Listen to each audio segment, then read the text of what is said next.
What's up, everyone? Welcome to this day in Philly Sports History for November 18th, 2023. I'm your host, Jim Montgomery. Welcome to a Saturday edition of the podcast. Let's start with a recap of yesterday's question of the day. And for the most part, everybody thought Ryan Howard's 2006 MVP season was the greatest Phillies MVP season of all time. Hard to argue. As much as I love Schmidt, that would have been my vote as well.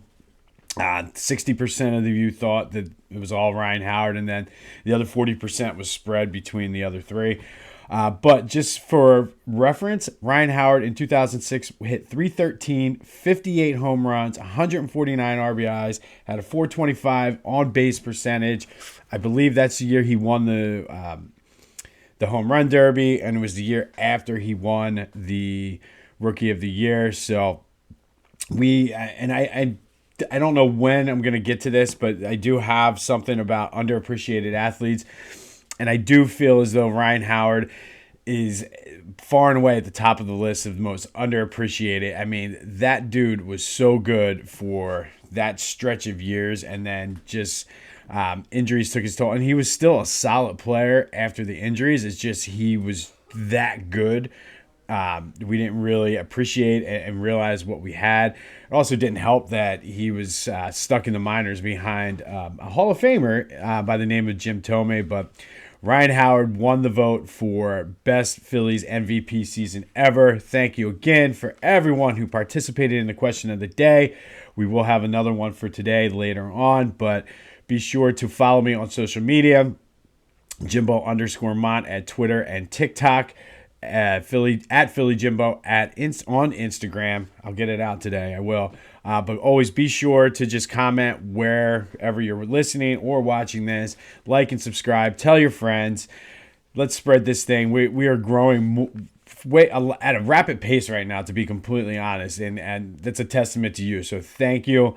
We got some good things on the horizon for December. I was doing a little bit of prep last night before my eyes just started hurting from between work and prepping for December. So thank you. Spread the word. Let's grow this thing. Housekeeping note real quick. Be sure to check out the latest Back to the Future. Did an episode on the Frankfurt Yellow Jackets. That's available wherever you get your pods, as well as YouTube. That's Back to the Future with a PH. All right, so good win for the Sixers last night. Kind of got off to a slow start against the Hawks, but pulled away 126 to 116. And I think what the key, I feel, to that game was, since it was a tournament game, you could see they were trying to score baskets at the end because they have the loss to get their point differential up. So I think now that they're getting into it, the players seem to really be buying into it. I heard them talk about always wanting a trip to Vegas. So they play Tuesday against the Cavs for their final, whatever they're calling it, pool play, I guess. But good win. I mean, it's a team win, and I like the fact that this has been a team effort for the Sixers. It's just like, now that Harden's not there, everybody's playing freer. And I think the biggest beneficiary of Harden not being there is Tobias. Tobias is just, I hate to say it because I ripped him so much for saying it when his dad, who is his agent, said he could be one of the best players. I mean, part of it is, yes, he's playing for a contract, but Toby, I mean, he's playing ridiculous right now. So we'll take it. And that got me thinking last night. I was having a few beverages and partaking in some extracurriculars, so that may have played a role in it. But is this the last dance, so to speak, for the process? And it's just kind of the way they're playing. There's like as much as it's a team game and they're playing as a cohesive unit, I almost got the sense that there's sort of a sense of urgency and like a focus. Like, I don't know what it is. Like, even watching Joe play, Joe just, and I don't know whether it's because he just had another kid. I don't know whether it's because he won his MVP, so that is off of the table now. I just don't know what it is. but I just see like a focus in him, and it's very reminiscent to me of how that in that Michael Jordan documentary, they were just like there was a different vibe about that team, and I really am getting the sense that that's what's going on with this. I don't know. I don't know. Like it's just a different vibe, and like I said, so that is the question of the day: is this sort of the last dance for the process? Let me know what you think. Obviously, there's going to be some moves that the Sixers are going to make, but as this team sort of is constructed, as we know the process, is this the last dance? I almost feel like, I mean, Joe obviously is the process, but like with Tyrese Maxey now and Tobias, and like, is this the last dance? Let me know what you think. Hit me up on social media and all of that. And I said about Joe having another kid. I'm not sure where I heard that from, but I don't know. He had a kid a couple of years ago, so either way, but being a father and finally winning the MVP, like I said, it's a different focus out of him. So be sure to let me know what you think about the question of the day. Wherever you're watching this, comment, hit me up, text message, Facebook, social media, whatever you got to do. But is this the last dance, so to speak, for the process? Flyers in action this afternoon against the defending champion Vegas Golden Knights down at the Wells Fargo Center. Good test for this young team.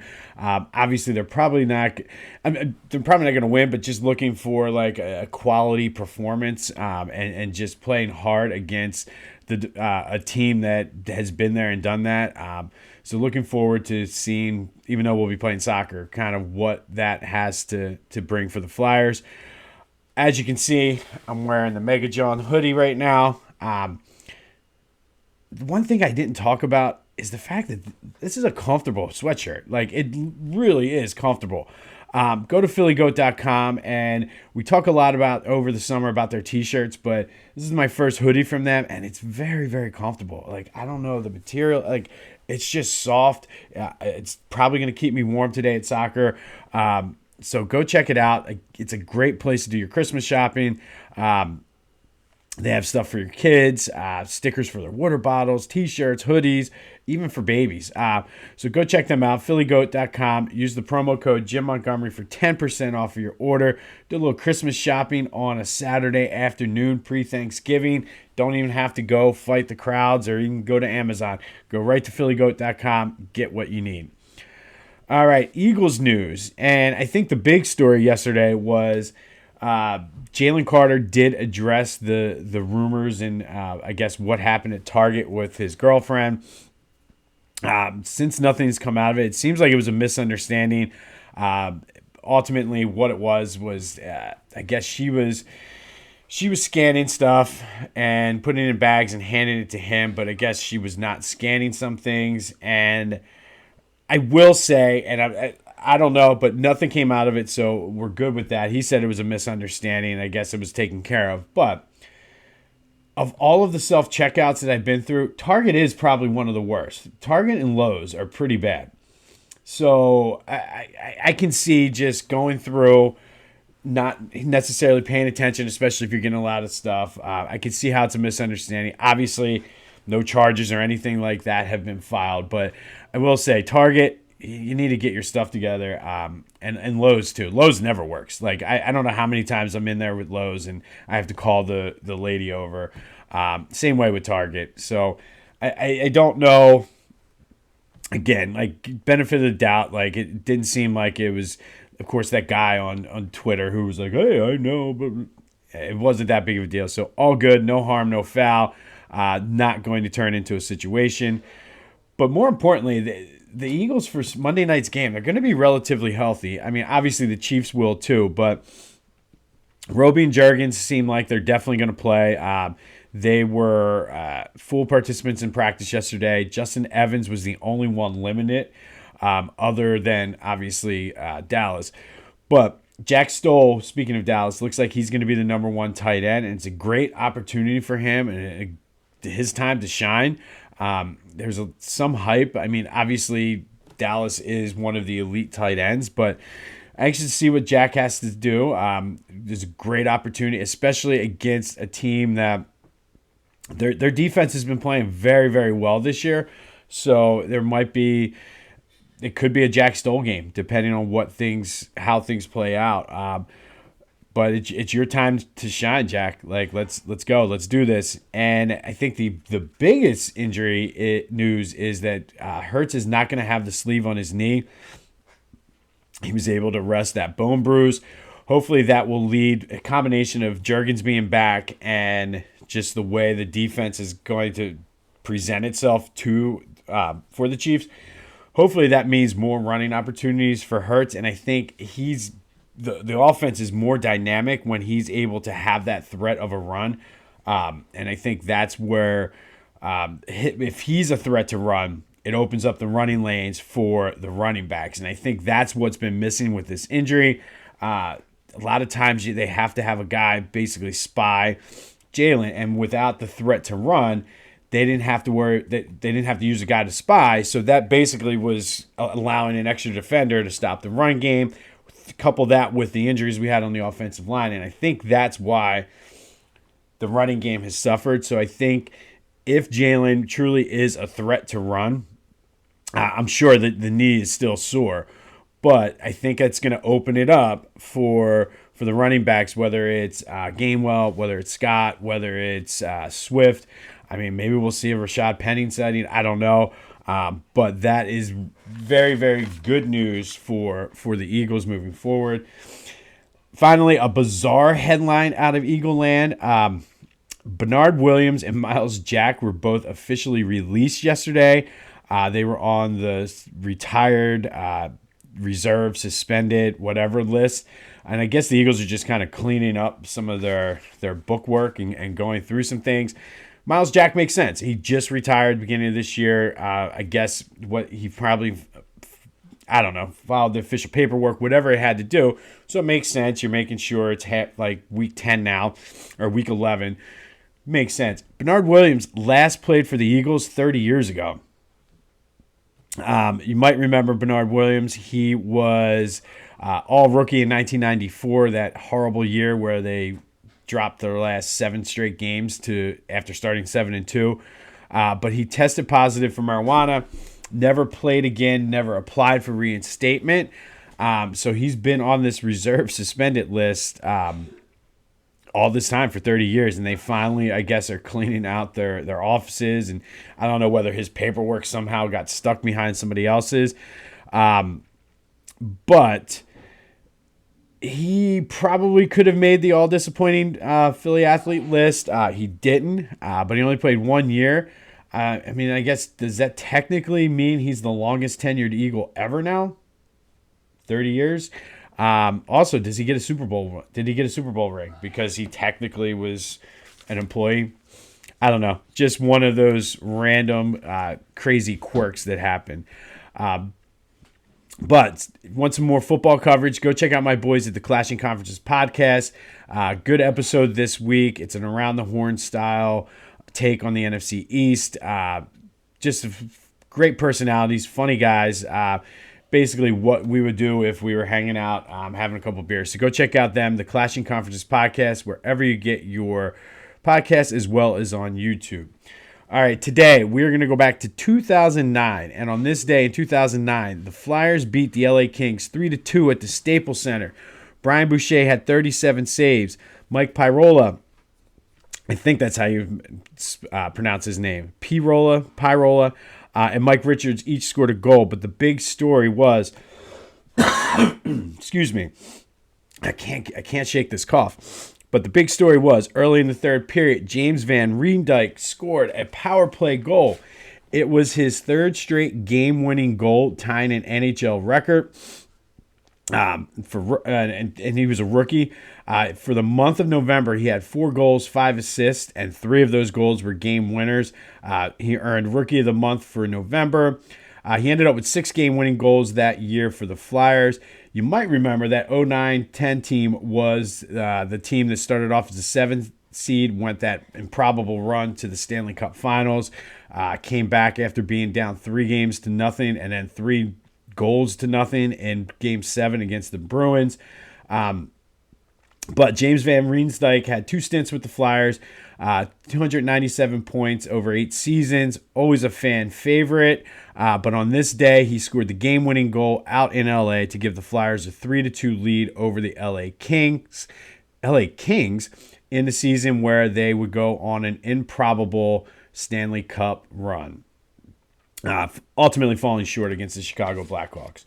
All right, Car Can. I've been telling you about it. Might as well go there and do some shopping today, too. It's phenomenal. Like I said, every time now my son gets in the truck, he's picking up trash. Like, it's the greatest thing in the world. Go check them out. Get a Car Can, other car organizational products. They have a ton. Makes a great Christmas present, especially for those in the office. While you're there, use the promo code Jim Montgomery 20 off, all one word, for 20% off your order. That's Jim Montgomery 20 off. And the more you buy, the more discounts you give. I saw a thing on mine, like if you take a picture of you're using it, they'll send you another free one. So I'm basically you can get 2 for 1. Go check it out. It makes a great present. Be sure to use that promo code Jim Montgomery 20 off. All right, today, Philly's most disappointing athlete for November 18th. We're gonna go with a guy who had 2 disappointing stints in Philadelphia, and that's Derrick Coleman. He originally was acquired in 1995 with a trade with Rex Walters and Sean Higgins for Sean Bradley, Tim Perry, and Greg Graham. As I was doing the research, the headline in the Daily News read simply "Suckers" because Coleman was supposed to come in and, with a change of scenery, be the guy he was coming out of college, probably one of the top 3 players to ever play, maybe top 5 players to ever play for Syracuse. And it was supposed to be a change of scenery. The Sixers were getting ready to go. They were a young team. They had some energy in the building. And they got rid of Sean Bradley. So it was like suckers. Well, once I give you and go through the rest of this, you tell me who the suckers were. 1995-96, he only played 11 games because of an irregular heartbeat. Now, you can't really, it's one of those, you can't do anything about that. It's not like not playing through pain. That's your heart. But it allowed the Sixers to win the first pick in the next, in the lottery. So in 1996-97 season with AI, he did 18-10. 97 and 98, he went 17-10. So not bad. There were some bad teams there. They were still trying to figure out who to team and pair with Allen Iverson. Ultimately, though, he didn't. He kind of wore out his welcome. He had bad attitude. He was considered lazy. Again, you had the irregular heartbeat, but just didn't have a good work ethic. Pat Croce, who was the team president now, was not a fan. He didn't get along with Larry Brown. That was well documented.